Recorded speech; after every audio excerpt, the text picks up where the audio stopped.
കൂട്ടിക്കലിൽ ഉരുൾപൊട്ടലിൽപ്പെട്ട 10 മൃതദേഹങ്ങൾ കണ്ടെടുത്തുവെങ്കിലും പോസ്റ്റ്മോർട്ടത്തിനിടെ ഒരു കാൽപാദം കൂടി ശ്രദ്ധയിൽപ്പെട്ടതിനാൽ കൂടുതൽ പേർ അപകടത്തിൽപ്പെട്ടിട്ടുണ്ടോ എന്ന സംശയമുണ്ട്. DNA പരിശോധനയിലൂടെ കാൽപാദം ആരുടേതെന്ന് കണ്ടെത്താനാണ് ശ്രമം നടക്കുന്നത്. ഉരുൾപൊട്ടലിൽ കൂട്ടിക്കലിൽ മരിച്ച മാർട്ടിന്റെയും കുടുംബത്തിന്റെയും സംസ്കാരം ഇന്ന് കാവാലി പള്ളിയിൽ നടക്കും. ജി ശ്രീജിത്ത് ചേരുന്നു കൂട്ടിക്കലിൽ നിന്ന്. ശ്രീജിത്ത്, എന്താണ് വിവരങ്ങൾ? ഞാനിപ്പോൾ ഈ നിൽക്കുന്നത് പ്ലാപ്പള്ളി എന്ന സ്ഥലമാണ്. ഒരുപക്ഷെ ഈ ദുരന്തമുണ്ടായ ശേഷം ആദ്യം ദൃശ്യങ്ങൾ പുറത്തു വന്ന സ്ഥലമായിരുന്നു ഈ പ്ലാപ്പള്ളി. ഈ പ്ലാപ്പള്ളിയിൽ പക്ഷേ അന്നേരം നമുക്ക് എത്താൻ കഴിയുന്ന സാഹചര്യമായിരുന്നില്ല. ഈ റോഡും ഇങ്ങോട്ടുള്ള വഴിയെല്ലാം പൂർണ്ണമായും തകർന്നിരിക്കുകയായിരുന്നു, മണ്ണിൽ അടിഞ്ഞിരിക്കുന്ന സാഹചര്യമായിരുന്നു. എന്തായാലും ഇപ്പോൾ ഇവിടെ ഈ സ്ഥലത്താണ് 4 പേർ മരിച്ചത്. നമുക്കറിയാം, ഇന്നലെയൊക്കെ വാർത്തകൾ ഇടം നേടിയതാണ് അലൻ, 14 വയസ്സുകാരൻ അലൻ. അലൻ്റെ വീട് ഇരിക്കുന്ന സ്ഥലമാണ് ഇത് ഈ കാണുന്നത്. ഈ വീട് പൂർണ്ണമായും തകർന്നു പോകുന്നു. ഇതിൻ്റെ മുകളിൽ നിന്നാണ്, നമുക്കിവിടെ നിന്ന് നോക്കിയാൽ ഇപ്പോഴും വെള്ളം ഒഴുകി വരുന്നുണ്ട്. ഇതിൻ്റെ മുകളിൽ നിന്നാണ് ഈ ഉരുള് പൊട്ടി താഴേക്ക് വന്നത്. ഇവിടെ ഉണ്ടായിരുന്ന വീട് പൂർണ്ണമായും ഒലിച്ചു പോവുകയായിരുന്നു. ഈ വീട്ടിലായിരുന്നു അലനും മറ്റും ഉണ്ടായിരുന്നത്. നമുക്ക് ഈ പ്രദേശവാസികൾ നമ്മോടൊപ്പം ചേരുന്നുണ്ട്. ചേട്ടാ, എപ്പോഴാണ് ആ സമയത്ത് ഇവരുടെ ആരും ഉണ്ടായിരുന്നു? ഇവർ രണ്ടുപേരും വരുന്നുണ്ടായിരുന്നു. അവർ പിന്നെ ഇതിന് തൊട്ടപ്പുറത്തൊരു വീട്ടിൽ നടന്നായിരുന്നു. അത് കണ്ടേച്ച് അവർ തിരിച്ച് ഇവിടെ വന്നപ്പോഴത്തേക്ക് ഇതിന് തൊട്ട് താഴെ ഒരു കടയും ചായക്കടയും പലചരക്കടയും ഉണ്ടായിരുന്നു. അപ്പോൾ അവിടെ ആ കടയിലെ ചേച്ചി ഉണ്ടായിരുന്നു. ചേച്ചിയായിട്ട് വർത്താൻ പറഞ്ഞ് ഈ തള്ളയും മോനും കൂടി അവിടെ നിൽക്കുമായിരുന്നു. അന്നേരം അവിടുന്ന് വന്ന വെള്ളം ഈ കടയിലോട്ട് ഒഴുകി വരുന്നതുകൊണ്ട് ഈ ആണുങ്ങളെല്ലാം കൂടി വെള്ളം വിട്ടു വിടുക. കടയ്ക്കകത്ത് 3 ആണുങ്ങളിരിപ്പുണ്ടായിരുന്നു. ഇതെല്ലാം സഹായിച്ചുകൊണ്ടപ്പോഴത്തേക്ക് ഒരാൾ നഷ്ടപ്പെട്ട ആൾ തൊട്ട് മുകളിൽ താമസിക്കുന്ന വീട്ടിലാണ്. അവിടുന്ന് ഇതിൻ്റെ അപ്പുറത്തെ വീട് അവിടുത്തെ അവർ താഴെ സംസാരിച്ചോണ്ടിരിക്കും. അല്ല, അവരിത് കാണാൻ വേണ്ടി ഇറങ്ങി വന്നപ്പോഴത്തേക്ക് അവരും ഈ കടയ്ക്കകത്ത് ഇറങ്ങി സംസാരിച്ചുകൊണ്ടിരിക്കുമായിരുന്നു. അപ്പോൾ അതിൻ്റെ ആ പുള്ളിക്കാരുടെ ഭർത്താവ് റോഡിൽ നിൽപ്പുണ്ടായിരുന്നു. അപ്പോൾ പുള്ളി നോക്കിയപ്പോൾ മുകളിൽ നിന്ന് ഇങ്ങനെ മരങ്ങളെല്ലാം അങ്ങനെ ചാഞ്ഞ് വരുന്നതുകൊണ്ട് ഓടിക്കോളാൻ പോയി കടയിൽ നിന്ന് ആണുങ്ങൾ ആദ്യം ചാടി കയറി ഓടി. ഈ ചായക്കടയ്ക്കകത്തിരുന്ന് പെണ്ണ് കയറി വരാൻ പറ്റിയില്ല. അന്നേരത്തേക്ക് ഇത് തകർത്തുകൊണ്ട് ഈ ചായക്കടയ്ക്കകത്ത് 3 പെണ്ണുങ്ങളും ആ കൊച്ചും ഉണ്ടായിരുന്നു. അവർ പൂർണ്ണമായിട്ടും നശിച്ചങ്ങ് പോവുകയാണ് ചെയ്തത്. പിന്നെ ചായക്കടയ്ക്ക് ഉള്ളിലായിരുന്നു ഈ കട. ഇപ്പോൾ ഒന്നും കാണുന്നില്ല, ഇവിടെ ഒന്നും കടയിലെ അവശിഷ്ടങ്ങൾ പോലും ഇല്ല. കട അടിത്തറ വരെ മാതിപ്പോയി. അവിടെ ഇവരുടെ അലൻ്റെ അച്ഛനും ഒന്നും ഇവിടെ ഉണ്ടായിരുന്നില്ല. ഇല്ല, ജോലിക്ക് ഉപയോഗിക്കായിരുന്നു.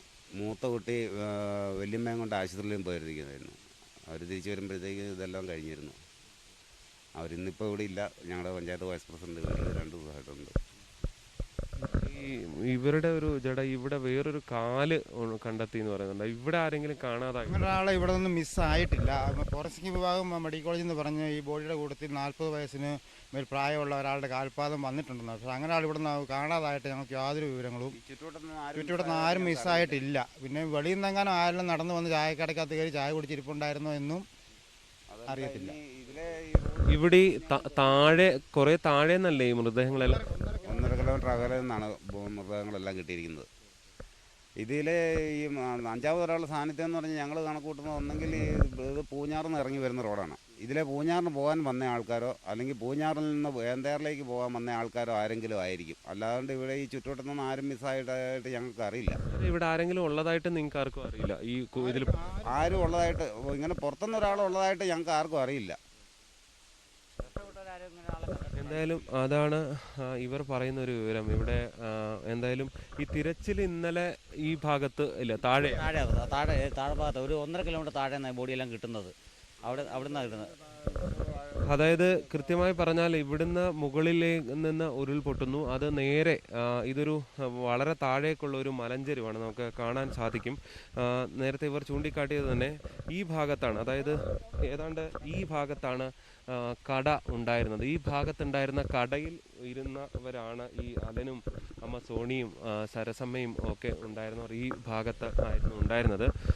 ഈ വീട്ടിൽ ഉണ്ടായിരുന്നവർ പക്ഷേ ഈ സംഭവ സമയത്ത് ഓടി രക്ഷപ്പെട്ടു എന്നാണ് നമുക്ക് പറയാൻ സാധിക്കുന്നത്. എന്തായാലും ഇവിടെ നിന്നും നമുക്ക് നോക്കിയാൽ കാണാം, വളരെ താഴെയാണ് ഈ മൃതദേഹങ്ങൾ. ഏതാണ്ട് 1.5 കിലോമീറ്ററോളം താഴ്ച വരുന്നുണ്ട്. ആ താഴ്ചയിലാണ് ഈ അപകടം സംഭവിച്ചിട്ടുള്ളത്.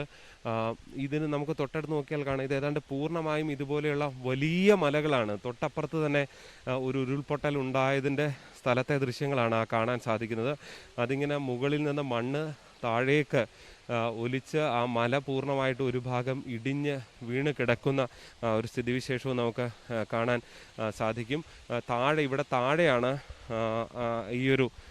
ഈ വെള്ളം പൂർണ്ണമായിട്ടും ഒലിച്ച് ചെന്ന് ഉള്ള ഒരു പാത നമുക്ക് ഈ പുതുതായി രൂപപ്പെട്ട ഈ വെള്ളം ഒഴുകിയെത്തിയ ഒരു പാത നമുക്ക് കാണാൻ സാധിക്കുന്നത്. ആ ഭാഗത്ത് നിന്നാണ് മൃതദേഹങ്ങൾ കിട്ടിയിട്ടുള്ളത്.